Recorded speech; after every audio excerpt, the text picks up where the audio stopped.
so much. All right. Yes, I'm Margaret Fire-Robin, and I represent Family Promise of Bristol and Appalachian Promise Alliance. So appreciate all of y'all being here. So just our next meeting is going to be June 28th. And Bristol Coalition is going to be June 11th.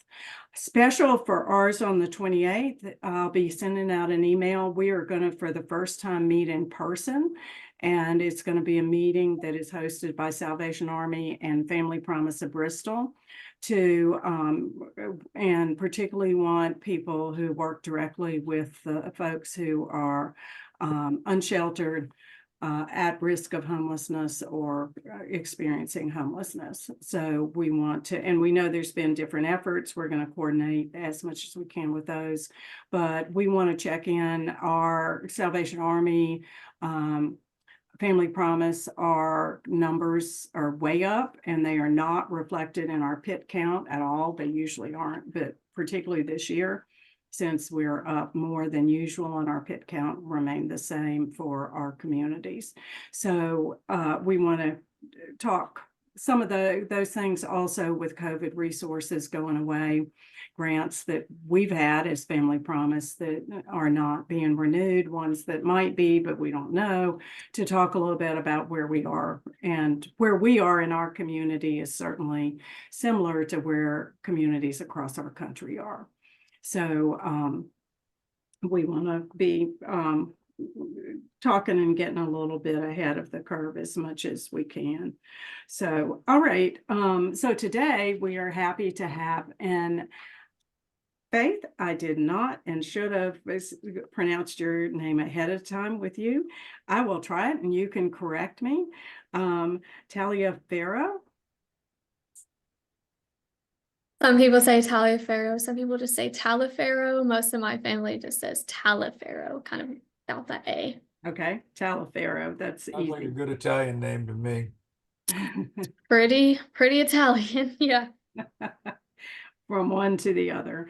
So we're happy to have her here today. And I learned about her when I crossed paths with Pete Steigers, who's also here, who is part of our community, but his job is with Frontier Housing.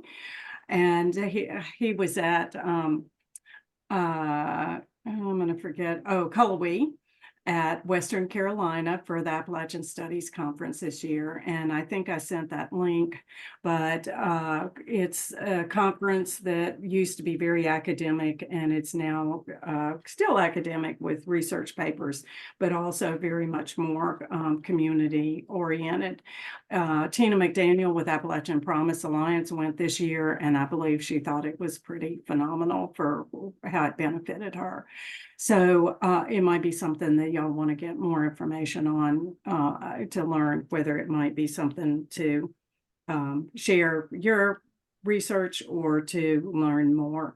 So that's where I met Pete, and he talked about Faith, who was presenting.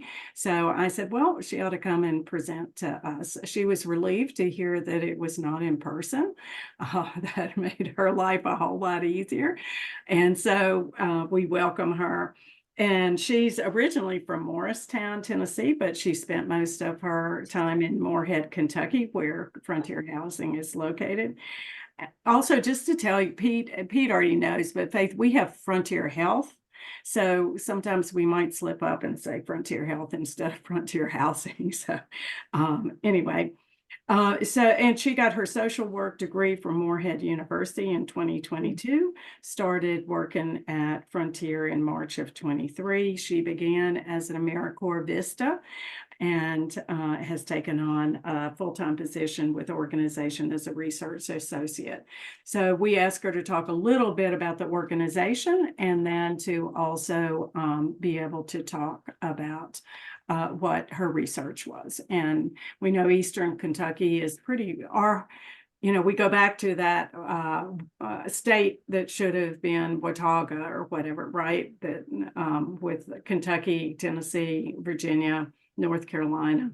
So we know we have similar demographics and similar experience to some extent in our region. So very much appreciate, Faith, your being willing to meet with us today. And so we welcome you and turn that over. And I'll let you give Pete permission when you want him to join in for anything, or he can add anything at the end.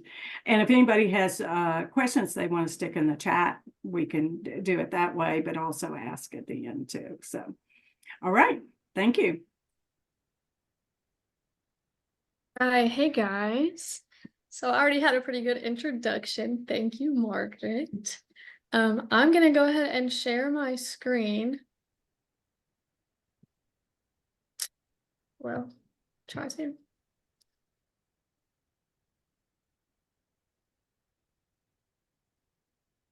Good job. We can see it. Let's and start at the top. Right. Okay, so my name is Faith Taliaferro. I am recently joined on as a research associate working on this research project that I started last year with another AmeriCorps member. And we're actually kind of right now working on a title for the research, but this is the title of the research paper I wrote last year. So for the time being, we've kind of stuck with racial housing policies and patterns in northeastern Kentucky. So first off, I did want to talk a little bit about Frontier and what we do as an organization. And yes, Pete can join in at any point if I say something, or if anyone has any additional questions about Frontier, he might be the better person. He's been here longer and has dealt a lot more with the kind of housing side and the day-to-day operations of Frontier. So as an organization, we were founded in 1974, and we're actually celebrating our 50th year in service this year. So we've got a lot of fun activities going on with that. And right now we serve 22 counties across the Eastern Kentucky region. Now, not all of those counties receive all of our services. We've actually just recently picked up a couple different counties where we're doing some weatherization work and flood relief, where some counties far east dealt with a lot of flooding disaster. And so we are helping out with that. Sorry, emergency vehicle just went by. Services that we offer, we do in-house lending, loan packaging, new construction, owner-occupied rehabilitation, credit and home ownership counseling, and then the weatherization and flood relief work. And if anybody has any additional questions about what those things look like, Pete is probably the go-to person to ask those questions, or we could even get you connected with someone else at Frontier. So I wanted to start off talking about kind of the origin and the purpose of the project that we started. So it started around 2020, and it was when our CEO, President Tom Manning Bevan, he read this book, The Color of Law, that I've got a picture of here. And this book talks about systemic segregation and how a lot of our history in segregation is actually created by our government. And the book talks mostly about metropolitan areas, but we were kind of intrigued by looking into it on a rural side of things. And so we kind of started up our own research project looking into the history. And we did that because we wanted to help uplift the story of the African-American experience in our service area. I shouldn't say we because I wasn't here yet, but Frontier, Tom specifically, this was around the time that Breonna Taylor and George Floyd were murdered. And instead of just releasing a statement, Tom realized that he wanted Frontier to actually be a part of telling the truth and telling the story of our Appalachian area. So we started this research project a couple of years later, diving into housing patterns and practices in northeastern Kentucky, specifically looking at historical in terms of race and the impact of race and poverty on our area. And we want to help teach a history that often goes untold, and also to help build stronger communities as an organization. So kind of the main purpose of the project is looking and understanding how our communities were formed so that we can better serve our communities. So this is a little bit of a project overview of what we did and what we're doing still. So last year, me and my partner, we conducted 20 interviews, oral histories with community members and government officials.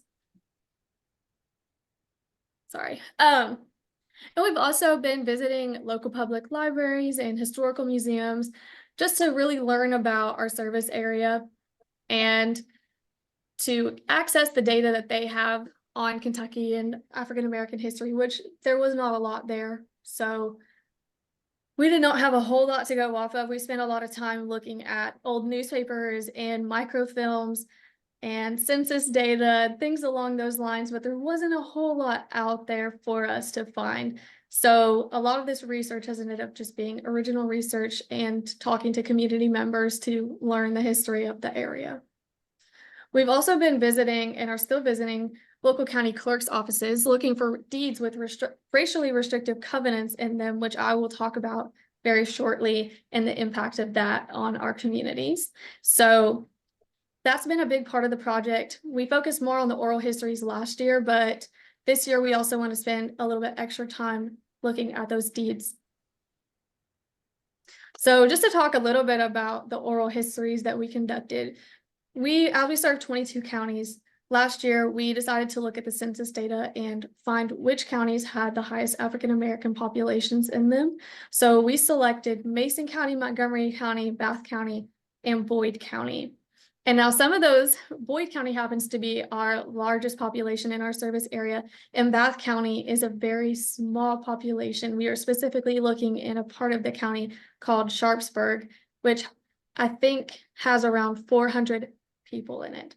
So historically, those are the places that have had and do have the highest African American populations. And it was actually really cool getting to see the differences from a really small community to a larger community.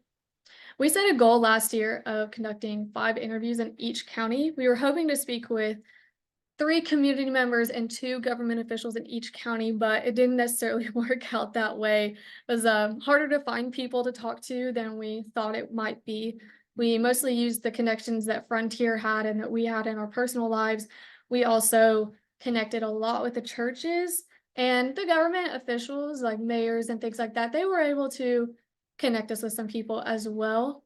And ultimately we did have 20 interviews, but we had like 7 in one county and 3 in another. So it wasn't as evenly split up as we had hoped. So this is just a little bit about the types of questions that we were asking, just so you guys can have a little bit of an understanding of what it was that we were looking for. And we are still hoping to continue conducting oral histories, but we've actually recently partnered with Morehead State University. So we are hoping to make it a little bit more professional, not professional, but kind of step up the game a little bit and have some people who have actually gone out and done oral histories in their career help us kind of rework the questions and maybe have a better chance at getting specifically the data that we are looking for. But with the community members last year, we asked them mostly about family history and housing experience, but we also asked them about resource access in the community, employment opportunities, transportation, changes they would like to see in the community, and why. And then with our government officials, we asked a lot of the same questions, but we did add some different things. So we talked about like past and upcoming community change actions, if they had done any personal research on the area themselves, and if they were aware of any areas in the community where people had historically been referred to or away from. So these are some of the themes that we found just across the counties in our oral histories.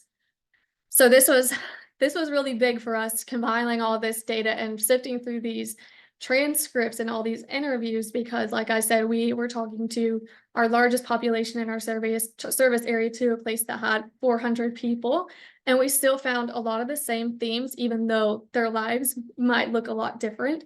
So I thought that was really interesting. So I highlighted a couple of the key things, but everything in here is super important. Historically, each community had areas that were off limits to Black residents by legal or silent restrictions. And the housing patterns have had very little change over time. Looking at asking people historically, where did the African American community live? And then where do they live now? A lot of people answered the same, and that there really has not been a whole lot of movement.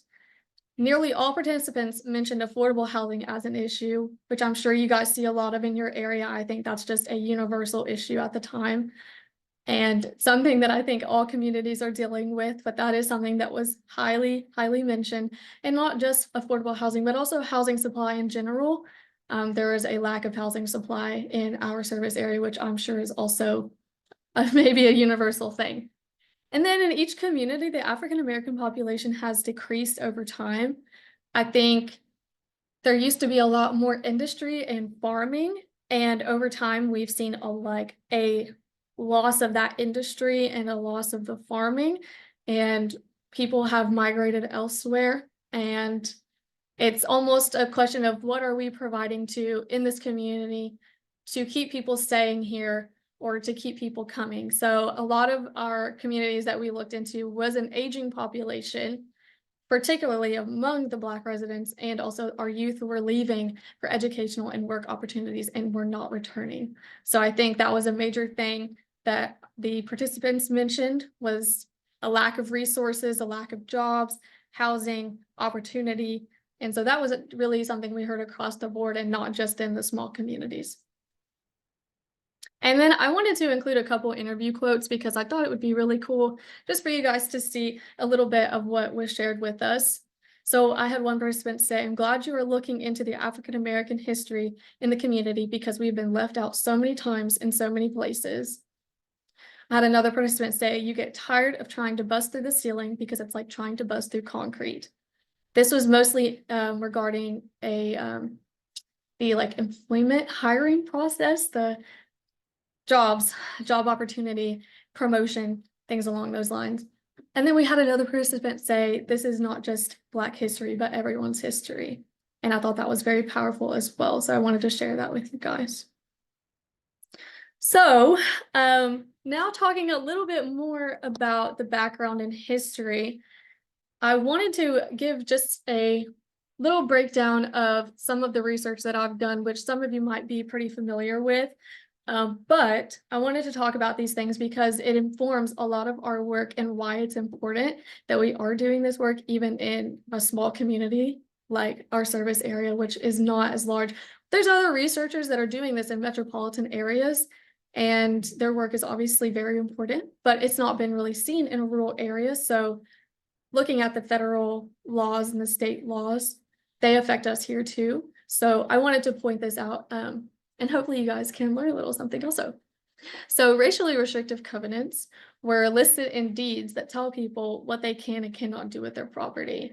Historically, this included who could purchase, rent, lease, or occupy said property. It could also include physical characteristics, which you might be more familiar with, such as like what color you can paint your shutters or what plants you can plant. I know one of my houses that I lived in, I was a rental, but you had to cut your grass once a week to like continue living in the community. Like there was rules, right? So this was almost that was like restrictive covenants, but historically they often prohibited Black people from moving into white areas because they could say who could or could not live there, and not only live there, but rent, lease, and even occupy. So there were multiple Supreme Court cases that really moved these deeds forward. One of those being the 1917 Supreme Court case, Buchanan versus Worley, that prohibited segregation by zoning ordinance, which was historically a way that people were segregated. So once they prohibited that, the use of the racially restrictive covenants became more popular. Then we've got 1926 Corrigan versus Buckley. This is when they became even more common because the Supreme Court ruled these covenants to be enforceable contracts protected by the law. Basically, once this was put in a deed, it was understood that this was created in perpetuity, so it was meant to be a forever thing unless stated otherwise. I've seen deeds that said 50 years, until 50 years, or until 10 years. So sometimes the language would say no one of African descent for the next 50 years can rent, lease, own this. But for the most part, they did not include a time, and it was meant to be a forever contract. If someone violated these racial restrictions of a property, it could cause the eviction of the new owner and put the seller at risk of being charged for substantial damages. So a lot of people did not try to push the limits on it. Next up, I'm going to take a drink real quick. Am I going too fast or am I doing okay? You're doing great. Okay. And we hadn't asked if you would share your PowerPoint. Assume you can send that and we can send it out to people too, which would be nice. Yeah. Absolutely. I can definitely do that. I will send it in an email.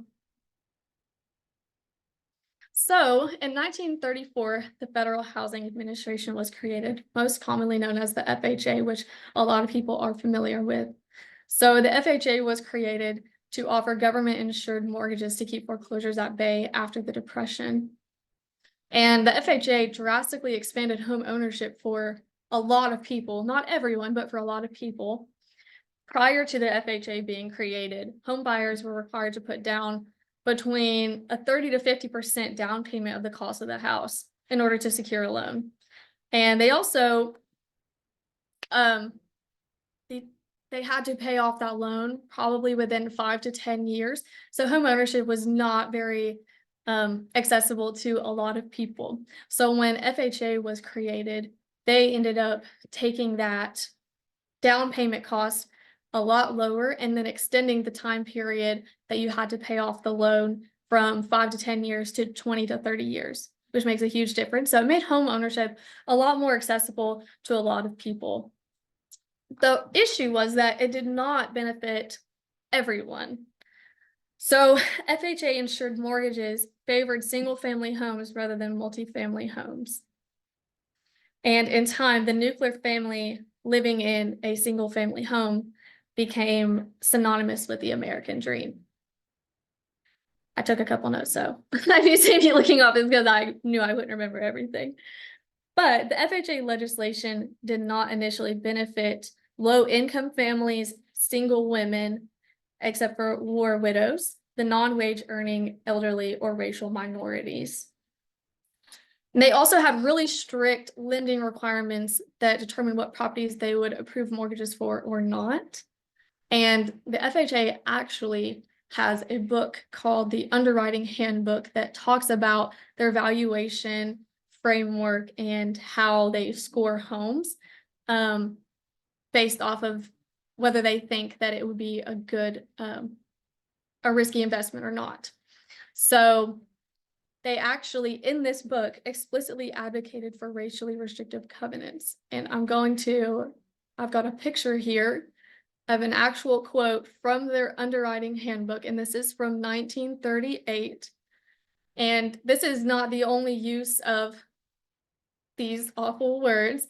When I was actually looking through this book, which is a very large book, I actually collected quite a few pictures of different ways that they sort of framed this. And this specific picture was about, how do I word it? They were basically saying what they think that someone should include in a restrictive covenant to make their homes look more, or like raise the value of their homes and to make them more secure. So the degree of social and racial compatibility of the inhabitants of the neighborhood. The presence of socially or racially inharmonious groups in a neighborhood tends to lessen or destroy owner occupancy appeal. So they often use the terms inharmonious groups. And it was, like I said, it was mentioned all throughout the book. So just wanted to put that out there because a lot of people don't know that this was actually put in there.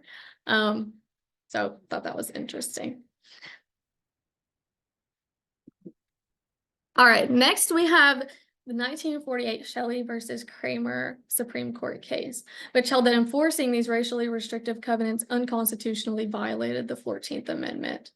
But it did not do a whole lot to stop them from happening because the ruling acknowledged that although the covenants were no longer legally enforceable as private agreements, they were not considered unconstitutional. So they continued to happen even after 1948. And we actually have found some covenants in deeds after 1948 in our service area. And a lot of times these communities, they would socially enforce these restrictions without involving the courts, which is something I mentioned earlier, kind of considered a silent restriction, except not really silent, but not legally enforced. And it was this making threats. There were lots of instances of people coming home to a burning cross in their yard, windows being broken, actual riots outside of their homes. So there was a lot that could happen outside of the courts that would basically keep people from moving into these neighborhoods after 1948. But in 1968, the Fair Housing Act was enacted, which made housing discrimination based on race, religion, national origin, and sex officially illegal. And although these restrictions were now illegal and unenforceable, the covenants can still be found on deeds today and can be costly and timely to have removed. So, like I said, we have still found them on deeds today, and a lot of people, they don't know that they're on their deeds because a lot of times deeds, just homes and property, get passed down through generations, and no one's actually reading the full length of the deed and taking care to notice that something like that is in their deed. So a lot of times it goes unnoticed that that was on a property deed. Now, I just wanted to show a little bit, oops. These are the deeds that we have found in our service area so far. Last year, like I said, we mostly focused on the oral histories, but we did spend some time in the county clerk's office. Now, there was only 2 of us in these books. They're about 600 pages each. So it's a lot to sift through for 2 people. But in each county, we did find some. So in Boyd County, we found at least 35 deeds across 20 different locations. I also want to mention that a lot of times these deeds, they did not just cover one lot or one home. A lot of times they covered entire subdivisions. So finding one deed in one book does not mean that's just one property. You could be looking at 30 properties plus. So there's a lot that goes into it as well. Just finding one deed could cover lots of different lots. In Mason County, we found at least 68 deeds across 13 locations. Montgomery County found at least 6 deeds across 5 locations, and in Bath County, at least 13 deeds, with 12 out of 13 being located in Sharpsburg, the small area that only has about 400 people in it. And I provided a picture here with the highlighted section being what the actual restriction looks like. It says, no part of said lot or lots or any interest therein shall be given, loaned, rented, leased, encumbered, devised, or conveyed to any person of African descent, but this restriction shall not prevent the housing of servants actually employed on the premises in suitable quarters. So this was in Mason County. This was in Maysville, Kentucky, if you are familiar with Maysville, Kentucky. I wish I had the date on here. I'm pretty sure this one was from the 1940s. And then this is another example of a deed that we found in Ashland. None of the lots in Sparks subdivision shall be sold, leased, rented to, or occupied by any person of African descent, except family servants may be kept and live on the premises. So the reason I put 2 in here is to show that although the language is similar, it also changes a lot throughout the different deeds. So we had to look very carefully to find them. Sometimes they would be listed out A, B, C, D, E, F, G. Sometimes they would be numbered 1, 2, 3, 4. And then sometimes they would just be hidden in the language among all the other data. So the wording could change. It could say African descent. It could say anyone not of the Caucasian race. Sometimes it could be specific regarding Jews or Hispanics. And then, like I said, sometimes they even included a time frame where it was eligible. So the language changed a lot across the deeds, which made it a little bit more difficult to sift through them because you never knew what you were going to find. So I wanted to point out a little bit of the significance and impact of this. So the restrictive covenants among other exclusionary tactics have worked to create gaps in home ownership and family wealth. I put down here the Kentucky home ownership rate for white people and Black people. In 2019, the white home ownership rate was 72.1%, while the Black home ownership rate was 37.9%.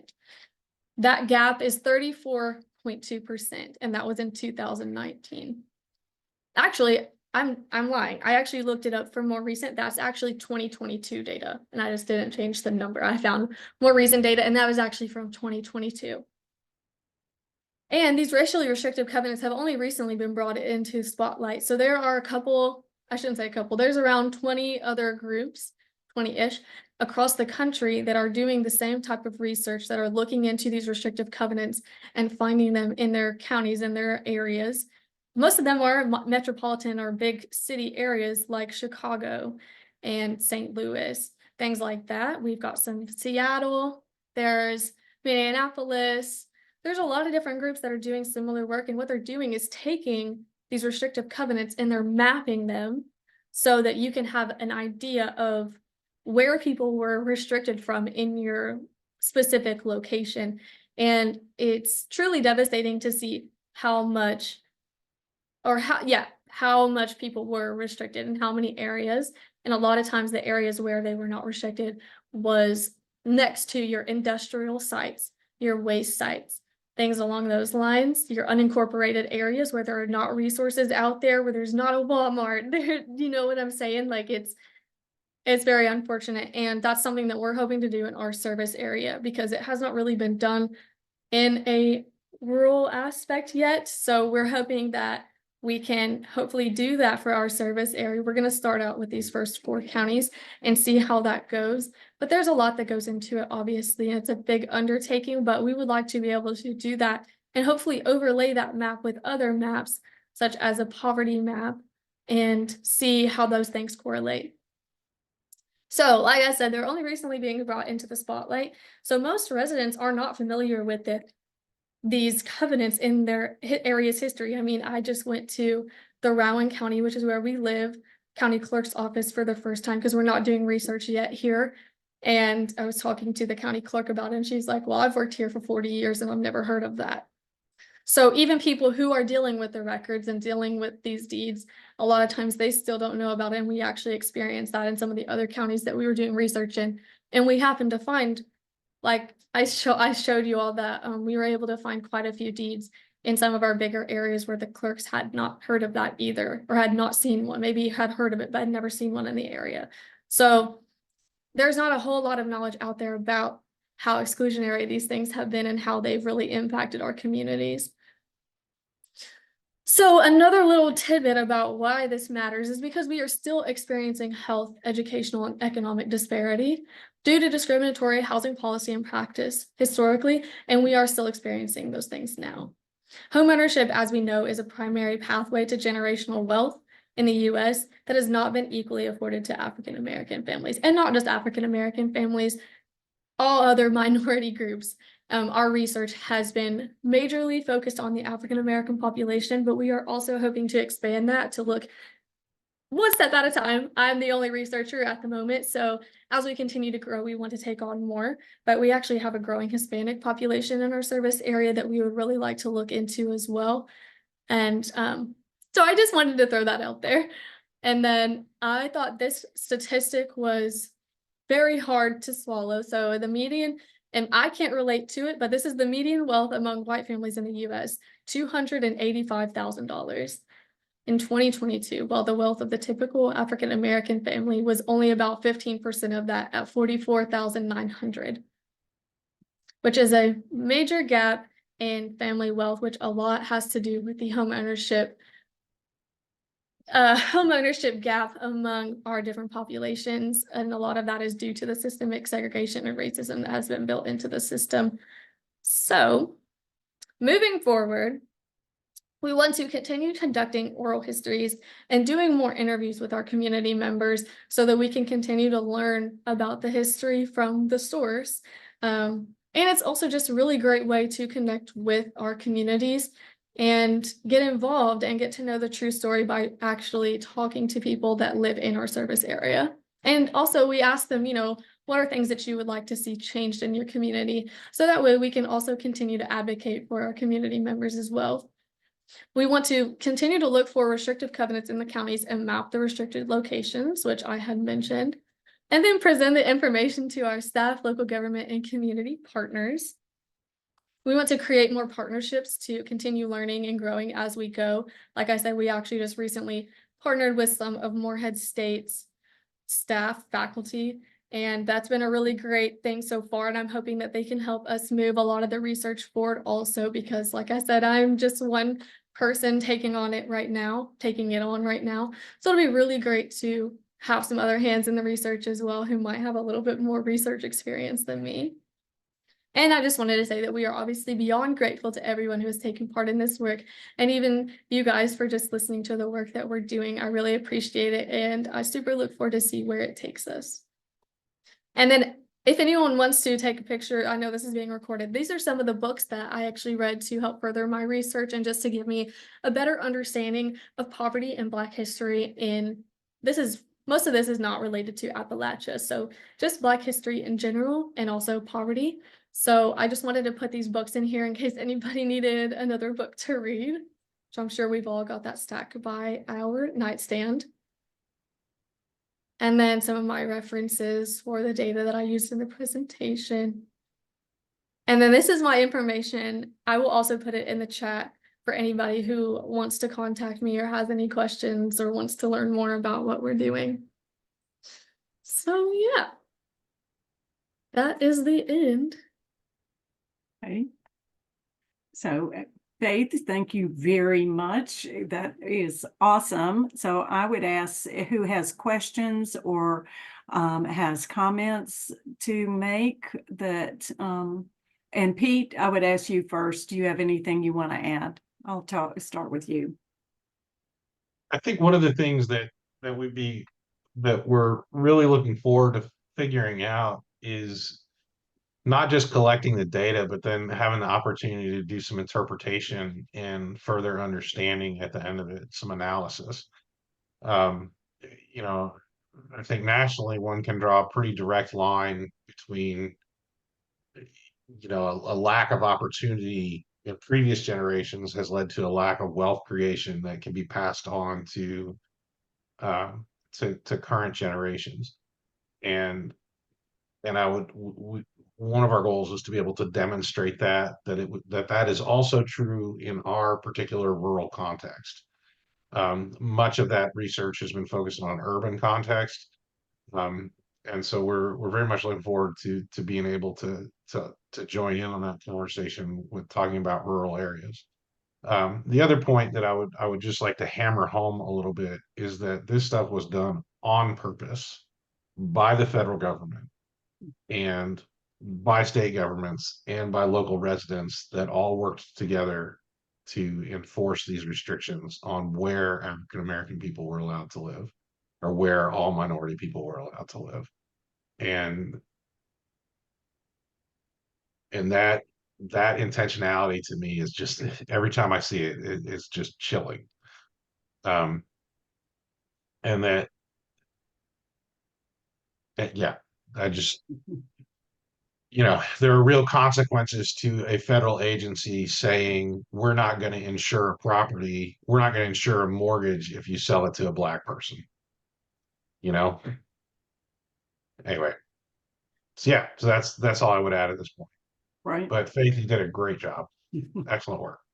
And I think, I mean, I know a little bit about redlining. This is a lot more information that adds to that too, and particularly, like you said, it's not just sanctioned by federal government, but was actually created by federal government. I would note with my experience on city council and planning commission that the local government does not enforce deed restrictions or covenants. We don't have anything to do with that. Zoning, yes, to have those enforced, it takes the residents of those areas to actually take on the lawsuits, et cetera, and the cities and counties don't play a part, or should not play a part. I'd say some places they may, but that is not a role of cities or county local government. Okay, other comments, questions from anybody? Just speak up. So Yeah. Faith, I have a question. You said that the numbers, the 37-ish% home ownership of African Americans was 2022 data, that you had updated that from 2019. Is that trending upward or is that staying stable? What does that actually look like? You might not know So- off the top of your head. Yeah, actually, the source I was using for the 2019 data, I was having a hard time linking up their data with census data. So I went in and did my own kind of, well, actually I got help, but anyways, I looked at it and I think what it had shown for 2023, I mean, for 2019 was 33%. And so actually, and that was looking at a 1-year estimate. Now, the 2022 data that I used was looking at a 5-year estimate. So that would have been what, 2017 to 2022, something along those lines. And it actually did go up to 34.2%. So I'm not 100% sure, was that data nationwide? That is specifically for Kentucky. So I don't actually know the nationwide data for that. That was specifically for Kentucky. And I actually just put those numbers together like right before coming on here. So I don't have a whole lot of information about it. Okay, thank you. So, and Ellen, did that answer your question? Yes, ma'am. So I have a question. Sorry, ahead. Margaret. No, Ben, go ahead. Yeah, I have a question as well, Faith. The deeds that you found, are they still active deeds? That's just without the language being removed? Right, yes, they are inactive deeds. They're not enforceable. So just because they're written in the deed, they're not, does not mean that it's enforceable. So that it has not been removed from the deeds. So it is still being passed down to like through the generations, and it is still on the deeds. And that's one reason why we say that the research is important, because a lot of people, they don't know that it's on their deeds. And some of the research groups that we've actually been in contact with, they've actually had laws changed and they've been tasked with finding the deeds in their counties and then reporting to the people who have a restriction in their deed, letting them know that there is one, and then offering them services to amend that. So that is probably not going to happen in Kentucky. But I just wanted to say that there are states that are working on that, because they are still active in deeds, and a lot of people aren't aware of that. And it is timely and costly to have removed. It's not something as simple as just saying, hey, I don't want this in here anymore. Right, thank you. Okay, others? I was going to ask which departments at Moorhead work on this. I mean, we've got ETSU and in our yard. So which department Right. in Moorhead? So what really, really helped me the most is that I went to Moorhead State and I graduated in social work.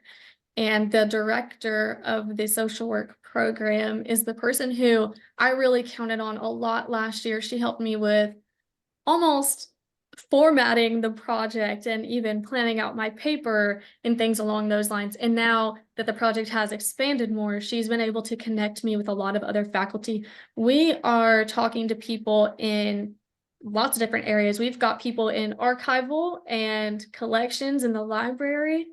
We are working with, I think, 3 different public history, global studies, political science. They kind of cover it all.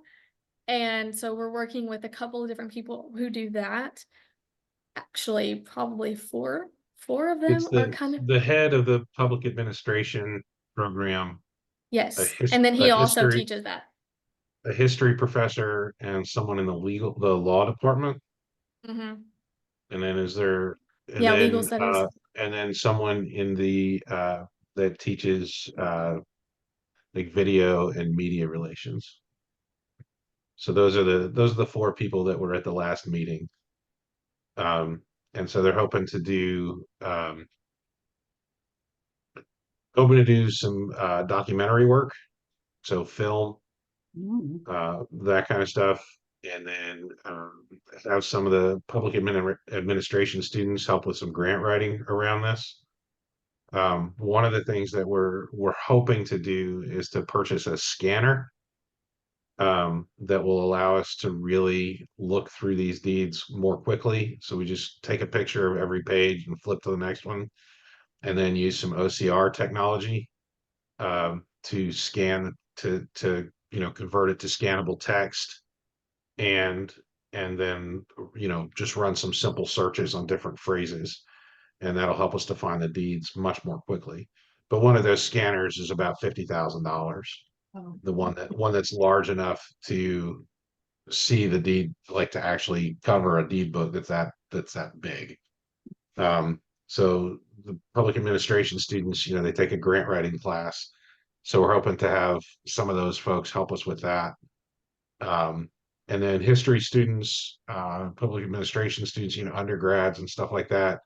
Some of the legal studies folks, to help with the deed research themselves, like go in and help take pictures, that kind of thing. Possibly have some of the students help us with oral history collection.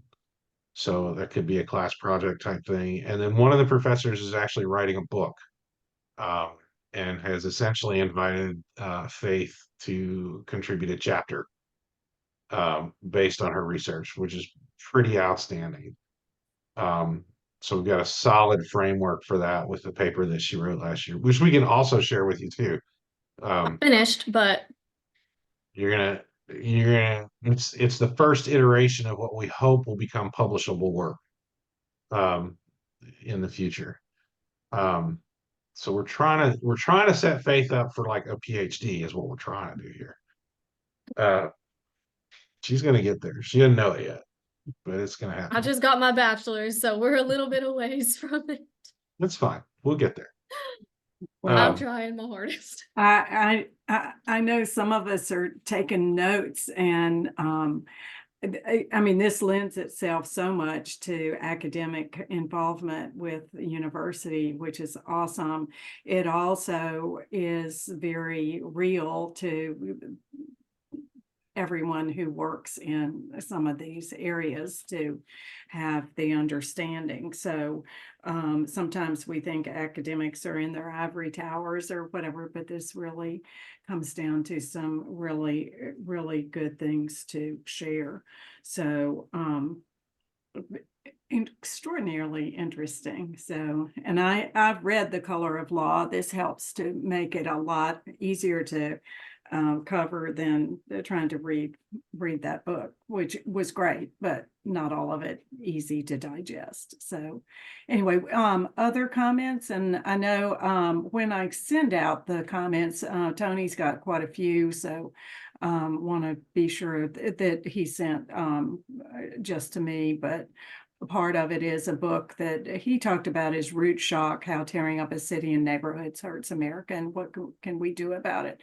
And also I'll say, Faith, Pete, kudos to you all for not just doing that statement that hopefully most of us did from our organizations, but to actually put the work behind it.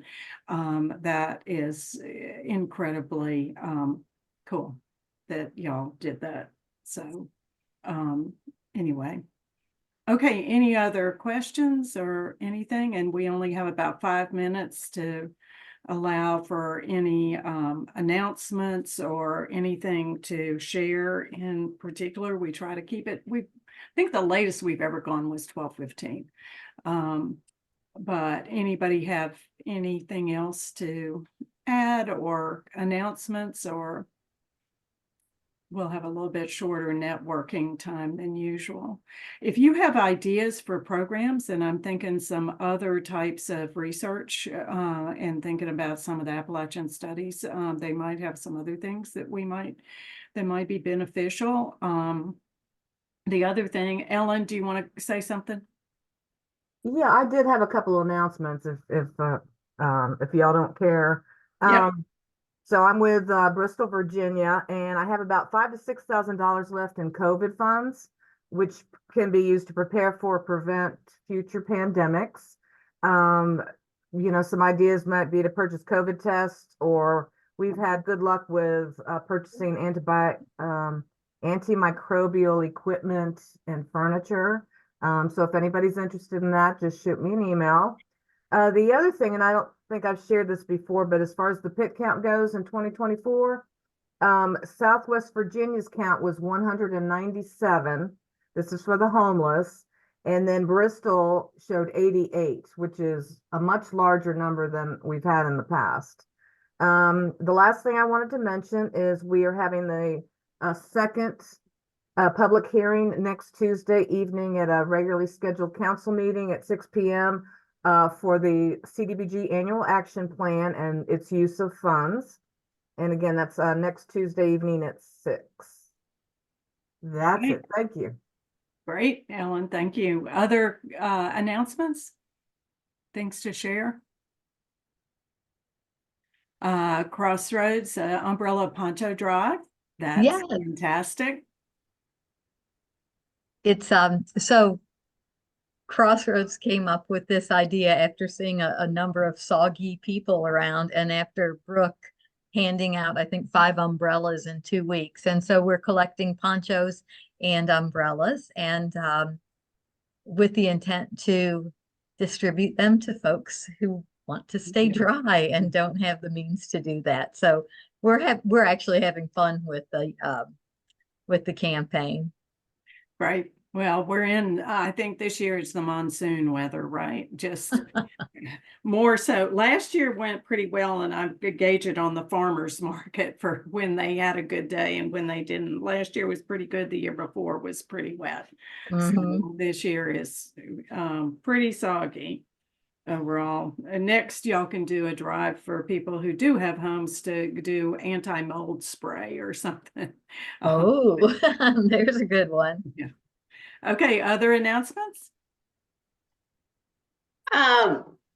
We still have our Ride United Transportation Gap Grant. We received a sponsorship from TVA. So that program is able to continue, and we are applying for additional funding from United Way Worldwide this year, hoping to expand that program. So want to make you aware of that. And to put on your calendars, the Pinnacle 5K is coming August the 3rd. And so hope you all will participate in that and spread the news and be looking for media releases on that.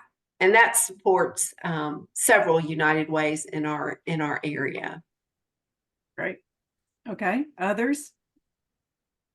I was just gonna say for the umbrella and poncho drive, I don't know how far along that is, but I know that a lot of times when I've met with unhoused folks, socks in the rain. So maybe even adding socks or doing a sock drive too, because I feel like that's a big thing that whenever I've talked to and worked with some of that population, they're like, I never have dry socks, and that would suck. So just throwing the idea out there. Thanks for that input, Faith. Faith, I've got some socks from work with community events, trying to help our veterans and homeless and the like. If you can shoot me, I think I left my contact information. I'd be happy to mail you about 25 pairs or something like that. Great. Yes, and from Family Promise, yes, socks are critical. We also would like to do more. We've done one foot health day, we partnered with ETSU, and want to repeat that to help people do as much as they can with taking care of their feet, which is pretty hard to do when you are experiencing homelessness. So, okay, anybody else have announcements? I just want to say, Bristol's Juneteenth celebration is scheduled for Saturday, June 15th from 2 p.m. to 6 p.m. at Cumberland Square Park. For those of you that don't know, that there is now a Bristol Juneteenth Coalition, which is they formed their own 501c3 to move this forward, but they're accepting applications for vendors. So if you want to set up at the Juneteenth celebration, you can reach out to them to get that taken care of. So What's the Melissa, name of the organization again, Melissa? It is the Bristol Juneteenth Celebration Committee. What's the acronym? I don't think they have one.